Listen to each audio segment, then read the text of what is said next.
கதையின் தலைப்பு யானையும் சிறிய சிட்டுக்குருவியும்.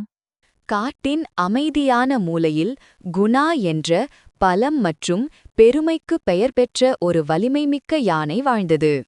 ஒவ்வொரு காலையிலும் அவன் காட்டின் வழியாக நடந்து மரங்களை உலுக்கி தான் காட்டின் ராஜா என்பதை அனைவருக்கும் நினைவூட்ட உரக்கப் பிளிரினான். ஒருநாள் குணா ஆற்றங்கரையில் தண்ணீர் குடித்துக் கொண்டிருந்தபோது ஒரு சிறிய சிட்டுக்குருவி ஒரு தாழ்வான கிளையில் கூடு கட்டுவதை அவன் கவனித்தான். அந்த பறவை தன் அலகில் சிறிய குச்சிகளை எடுத்துச் செல்ல போராடியது. குணா உரக்க சிரித்து, "சின்னவளே, அந்த சிறிய இறக்கைகளைக் கொண்டு நீ என்ன சாதிக்க முடியும்?"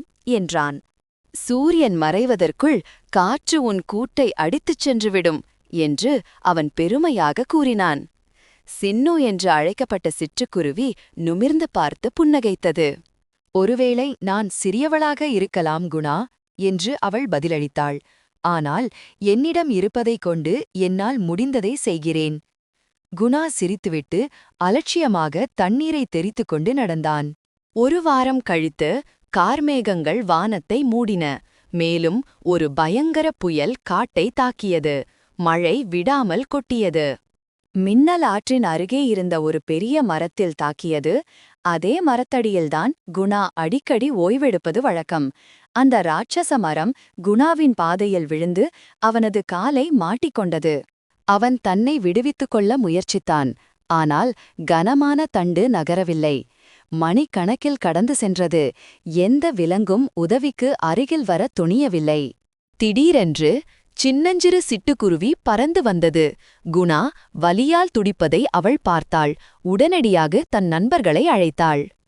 ஒன்றாக சிறிய பறவைகளின் குழு அருகிலுள்ள தேன்கூட்டை நோக்கி பறந்து தேனீக்கள் கோபமாக வெளியேறும் வரை அதை கொத்தின.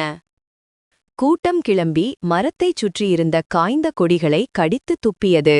இதனால் மரம் சற்று தளர்ந்தது.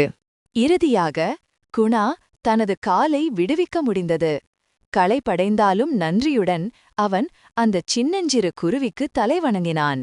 "நன்றி சின்னு, உன்னை பார்த்து நான் சிரித்தது தவறு. நீ சிறியவளாக இருக்கலாம், ஆனால் உன் இதயம் வலிமையானது" என்றான். அந்த நாள் முதல் குணா யாரையும் அவர்களின் உருவத்தை வைத்து எடை போடவில்லை. ஏனென்றால் வலிமை பல வடிவங்களில் வரும் என்று அவன் கற்றுக்கொண்டான். இந்த கதையின் கரு, மிகச்சிறிய உயிரினம் கூட பெரிய மாற்றத்தை ஏற்படுத்தும். உண்மையான வலிமை அளவு அல்லது சக்தியில் இல்லை, மாறாக கருணை, தைரியம் மற்றும் பிறருக்கு உதவும் விருப்பத்தில் உள்ளது.